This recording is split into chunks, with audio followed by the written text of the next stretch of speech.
So Chris, let's talk about those ransomware attacks, and let's kind of start at the end of the story and work our way back to the beginning. Let's say that I'm an MSP and my client gets a ransomware attack, and I'm doing my job. I have great backups. I wipe the machines. I restore everything. The client's back up and going, and then a short period of time later, they go down again. Tell me what went wrong. Tell me why what I did probably wasn't the best approach. Yeah, this is one of those that I like to say it was the best of intentions, but the worst of results. And we see this quite often. And what happens is in today's world, knowing what happened and who the threat actor is specifically helps with the situation a lot. And so, first of all, when you wipe things and even just power things off or shut things down or reboot things, you've lost a lot of the data that's extremely valuable in these situations to know who did the attack. A lot of times we know who did the attack. We know the probability of them actually getting in there and stealing or exfiltrating data. We also know their capabilities as far as installing additional malware, backdoors, and those types of things.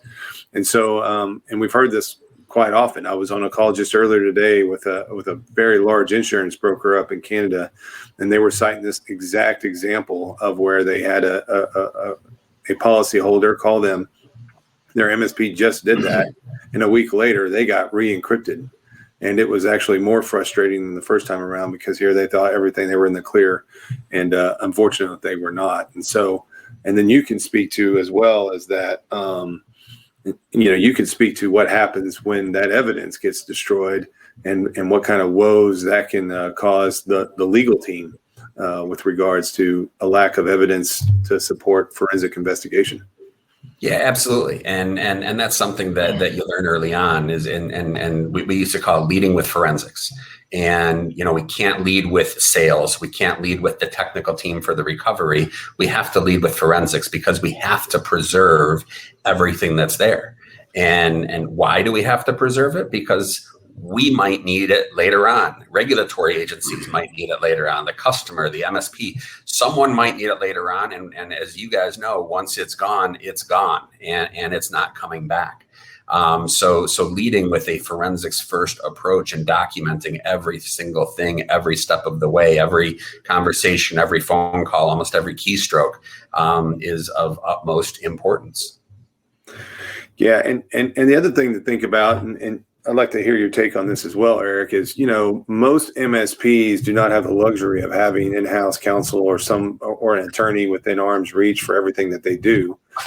Maybe they find it just cost prohibitive or that's probably the main driver. They're just not big enough to have that yet. What are kind of the legal and regulatory exposures for these MSPs if they do go and start doing things on their own without taking those things into account?